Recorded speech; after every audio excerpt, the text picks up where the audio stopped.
This week we are reviewing one of the top white wine varietals in the world, and we're going to have a little fun with the taste off. All of that coming up next.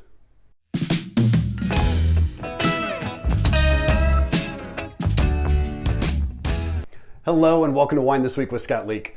It's been a while since I've shot one of these. My apologies. I'm hoping to get back on track here quickly. I've been stalling a little bit for a number of reasons. One of them is I don't love this varietal. We're talking about Sauvignon Blanc. This is one of the most popular white wine varietals in the world. It is made just about everywhere, but it does need a cool climate, and it can be a very acidic, dry, fruity, refreshing wine.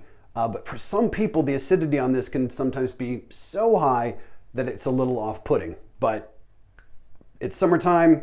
This is a great time of year to be enjoying Sauvignon Blanc. So I have with me here today a Sauvignon Blanc from Marlborough, New Zealand, one from the region of Sancerre in the Loire Valley in France, Loire Valley in France, and one from Napa Valley out of California, USA. I'm going to be tasting the Kim Crawford Sauvignon Blanc. I thought, this is one that pretty much everyone has seen before, at least. If you've had Sauvignon Blanc, chances are you've had a Kim Crawford. And then the Sancerre, this is my region that I prefer the most when it comes to the styles of Sauvignon Blanc. And then I'm not going to taste the California Sauvignon Blanc because I only have 2 wine glasses. I did want to show off this one real quick though. Bulldog Vineyards, the Theo Sauvignon Blanc here. This is probably my favorite Sauvignon Blanc out of California. And I think it doesn't, I don't know if it says in here, very, very small production. I want to say it's like 50 cases. This is just outstanding. And I want to just give a little shout out to my friends George and Maria McEwen, who own Bulldog Vineyards, and I belong to their club, and I absolutely adore this Sauvignon Blanc along with their Cabernet Sauvignon. Anyway, let's get to talking a little bit about Sauvignon Blanc. So like I said, it can be found just about anywhere in the world. It is originally from France. In the Loire Valley is where it was believed to have begun. The word Sauvignon Blanc means wild white.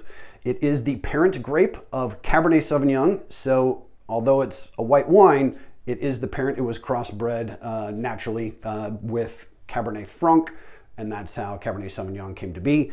There is actually some similarity between Sauvignon Blanc and Cabernet Sauvignon, believe it or not, and that is this green herbaceousness that comes with both varietals. So sometimes you get green bell pepper notes in Sauvignon Blanc, and you can also get it in Cabernet. Obviously, the fruit is very different, but there is that familial taste associated with both. The other thing about Sauvignon Blanc, again, very dry, high acidity for the most part, and tends to have a lot of good fruit. You can see Sauvignon Blanc grown in some other places. In France, you also find it in Bordeaux, but you're not going to find it so much in southern France because it needs a cooler to moderate climate. Really hot climates and the grapes don't come out quite as well, which is why only parts of Napa can make decent Sauvignon Blanc as well. The Marlborough region in New Zealand is spectacular for it. There's a couple of good places that you'll find it in Italy, in Australia. Chile is making some good Sauvignon Blanc these days. So you can find it in a lot of different parts of the world. I think it's something like 275,000 acres worldwide that you're going to find Sauvignon Blanc planted. We're going to start off with the Kim Crawford and then move on to the Sancerre and have a little fun side-by-side tasting. So let's get to it. Today's first wine is the Kim Crawford Sauvignon Blanc from Marlborough, New Zealand. This comes in at 12.5% alcohol, so a little bit low. I mean, white wines tend to be a bit lower than reds, so we're at a pretty good level there. The other one we have here is a Sancerre from 2018 from the Loire Valley. Sancerre is a region, and that's something else that you need to know when you're getting Sancerre, is that you just need to know that that region, Sauvignon Blanc, is the only white varietal allowed. It is a subregion within the Loire Valley, which is a bit north of Bordeaux and some of the other more well-known regions within France. There's another region known as Pouilly-Fumé that makes Sauvignon Blanc as well. And this one comes in at 14.1% alcohol. So really interesting contrast in the level of alcohol between these two. And just for comparison's sake, the Bulldog Theo comes in at 13.9. Again, we're not opening that today. it's a little pricey, and I'm not going to be able to finish 3 bottles in one night. So we're going to save that one for later. All right. Now, the two side by side, this is the Kim Crawford here. This is the Sancerre. Color-wise, these are really, really similar. Cheers.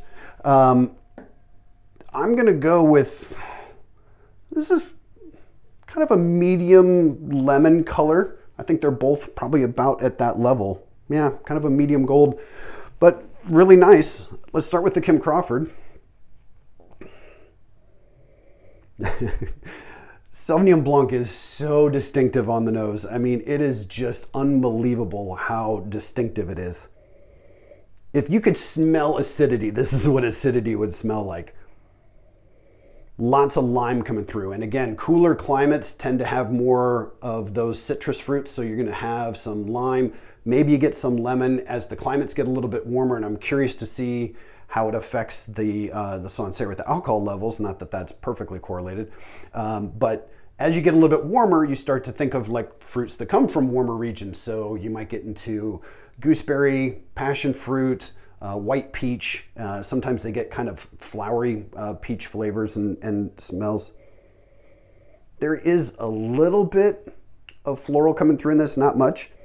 But one of the most distinctive things about Sauvignon Blanc, particularly from like New Zealand, a little bit too with Australia, there's this grassiness and maybe even the smell of asparagus, which actually makes for a good pairing with asparagus, which is notoriously very difficult to pair with. Let's give it a taste. The other thing I forgot to mention about Sauvignon Blanc, this is a white wine that I think is perfectly fine to serve just about ice cold. So I don't know if you can tell this thing's sweating because it's warmer here in the wine cellar and it's humid here in Omaha. So this is probably around 40 degrees. It could probably be even a little bit colder, but for the taste purposes of tasting, it's better off to have it a little bit warmer to get more of the flavors to come through. So starting off with the sweetness, the Sauvignon Blanc from New Zealand, very dry. I'm going to call this, I mean, there's really no sweetness to it. I'm going to call this dry, maybe a hint off dry, but very dry. Acidity, very high on the acidity level as well. And I can tell the alcohol, there's a little bit there, less noticeable when it's cooler. This is a bit warmer than I would normally drink it. So maybe a hint of the heat is coming through, but overall, you know, at 12.5%, I can tell this is a fairly low alcohol wine, relatively speaking. So I'll go medium on the alcohol. The body is fairly light, and that is common with Sauvignon Blanc as well. I don't want to call it thin because that just kind of gives the negative impression. I've had Sauvignon Blancs that I've described as thin, and unfortunately even to the people who produced it, and I don't know that they really cared for that. But there is less viscosity to it, so the weight is very light. It's not a heavy wine in terms of its body. So again, good for summertime, good for warm days.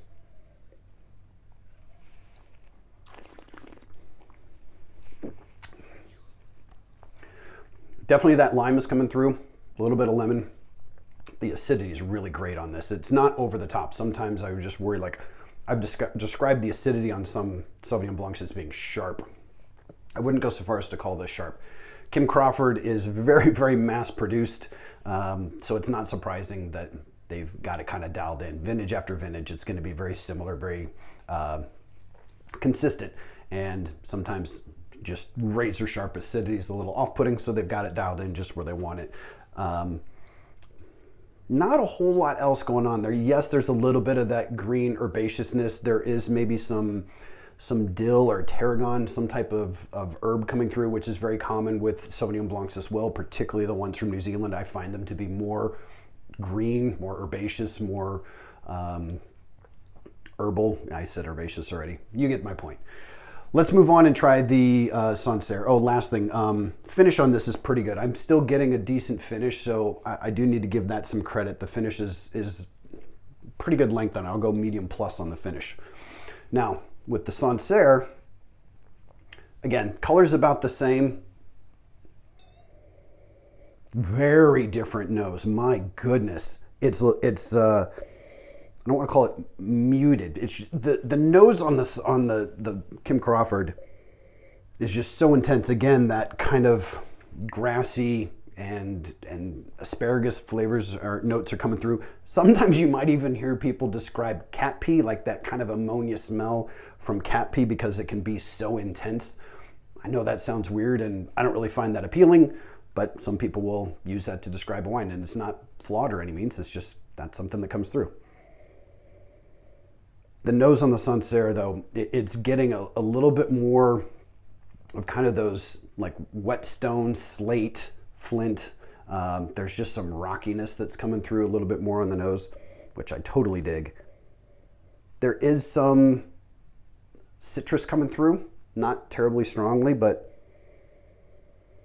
and there's something else too that's kind of like, I don't want to say cork because it's not, I mean, this one did have a cork. This is a screw cap, but I'm definitely not, it's not cork that's coming through, but there's something else there that I can't put my finger on. It's almost like there's a hint of oak, but this wasn't oaked. Once in a while, you'll find Sauvignon Blanc oaked, but not very often. Oh my God, I love Sancerre. Oh, that's good. All right. This is still dry. I'm going to call it slightly less dry than the Kim Crawford, but just barely. On a scale of 1 to 10, this being a 1 on the dry, this is a 2. So still very, very dry. Acidity level's great. I got a nice juiciness. This feels juicier. It's not quite that razor sharp acidity. It's a juicier acidity, which I really like. So it's still high. Alcohol, surprisingly, I can't quite tell that this is 14%, versus the 12.5 on the Kim Crawford. So great job by the winemakers here to have the alcohol level that high, but not have it really show up in the finish. So I'll call it medium high because intellectually I know it is, but I'm not really getting it to come through. Finish on this is good too. Surprisingly, the Kim Crawford's finish is a little bit longer. Its flavors are more pronounced, whereas the Sancerre, it's a bit more nuanced and delicate, but it definitely moves away from that citrus a little bit. There is some kind of lemon lime going on there, but I do get a little bit more of kind of that passion fruit, white peach coming through, and I'm gonna have another sip just because it's so freaking delightful. Yeah. There's just a certain amount of quality that's really apparent in this wine that's definitely coming through. It doesn't, this feels like it was really well made, really well cared for in the process of making it. Again, those flinty and kind of stone wet chalk, those kind of things are coming through. I didn't research this particular winemaker too closely, but wouldn't surprise me if there's some limestone in the soil that's affecting this wine. It's really spectacular. Into scoring this, so the Kim Crawford, I would say, this is a good wine. It's it's for good reason that this continues to get produced the way it does, and I think this comes in around like $13. This one was probably closer to 20. So Kim Crawford, in terms of the balance, fairly well balanced. It is high on the acidity. The fruit balances that out pretty well, so I'll give it some kind of middle of the road marks for the balance. The length was pretty good on this as well, and it did have some decent intensity, but from a complexity standpoint, I didn't find this to be nearly as complex as the Sancerre. So I'll go ahead and give this 6.5 points on a 10-point scale. For the Sancerre, balance was very, very good. Acidity, fruit, both were a little bit closer to the middle than the Kim Crawford, but I found the balance with the body on this, I forgot even to score that. Body on this was a little bit higher. It's still a fairly low-bodied wine, but medium-low on this, which I like that a bit better with this, with all the other components going on. So the length on this was good. Not quite as long as the Kim Crawford, but I'm still tasting a little bit right now, which is great. The intensity of it is pretty nice as well. Not quite as intense as the Kim Crawford. Complexity on this, though, I'm going to say is higher, and it does require a little bit more thought, consideration, and focus to really appreciate it and enjoy it, which I'm sitting here with all the time in the world to do that. So I'm going to do it one more time because it's just so delightful. It's just delicious. It is so, so delicious. I got more gooseberry this time, and definitely maybe like some type of green melon, like honeydew or something coming through as well. There's a lot there. Oh, I just got some kind of floral aspect to it as well. There's definitely more to the Sancerre. It's less intense, it's less in your face than the Kim Crawford. The Kim Crawford is just kind of gonna punch you a little bit with its flavors. The Sancerre just continues to reveal more and more as I enjoy it. So I'm gonna go 7.5 points on the Sancerre, 6.5 on the Kim Crawford.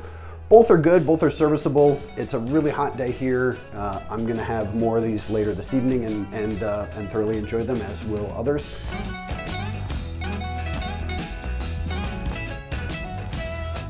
Thank you for watching. I hope you enjoyed this episode. If so, please like and subscribe. Join me next week as we move on to Semillon. Until then, keep trying new wines, and as always, cheers.